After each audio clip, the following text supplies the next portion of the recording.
আসসালামু আলাইকুম everyone, welcome to my lessee blog.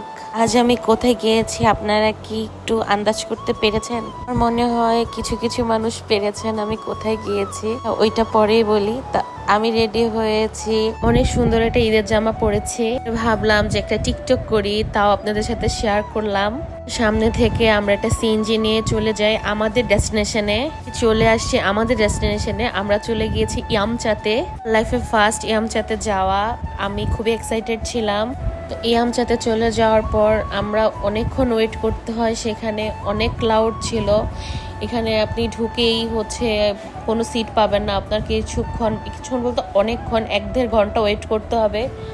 আমরা অনেকক্ষণ ওয়েট করতেছিলাম, তারপরে আমি একটু ছবি টবি তুলে নিলাম। অলরেডি আমরা একটা সিট পেয়ে যাই। তারপর আমাদেরকে ওয়েলকাম ড্রিঙ্কস হিসাবে একটা চা দেওয়া হয়। চাটা এভারেস্ট ছিল, বাট দেওয়ার পর আমার কাছে খুবই ভালো লেগেছে ওদের এই জিনিসটা। আমচার এনভায়রনমেন্টটা খুবই সুন্দর, মানে আমার কাছে খুবই ভালো লেগেছে।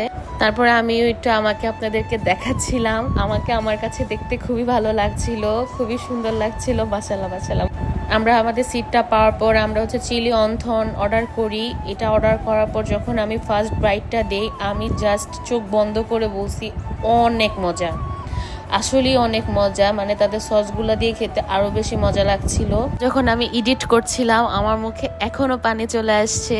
আমরা নিয়েছি চিকেন নান বান, এটা তো খুবই ইয়াম্মি ছিল, খুবই ক্রিমি ছিল। তারপরে নিচে সি ফুড রাইস, এটা খুবই মজা। মানে ওদের খাবার প্রত্যেকটা খুবই মজা। আপনারা এতক্ষণ ধরে বসে থাকবেন, 1-1.5 ঘন্টা পর যখন খাবারটা খাবেন, মানে সমস্ত কষ্ট ভুলে যাবেন। খাবারটা এত মজা। আমি তো জাস্ট অপেক্ষা করছি আমি আবার কবে যাব ওদের খাবারটা খেতে। মানে আমি জাস্ট হারিয়ে গিয়েছি ওদের খাবারটা খেতে। আমার লাইফের সবচেয়ে বেস্ট ইভেন মজার একটা খাবার। তারপরে আমাদের খাবার দাবার শেষ, আমরা খুব সুন্দর একটা নোটস লিখে দিই, পরে বাসা চলে আসি। আসসালামু আলাইকুম, সবাই ভালো থাকবেন।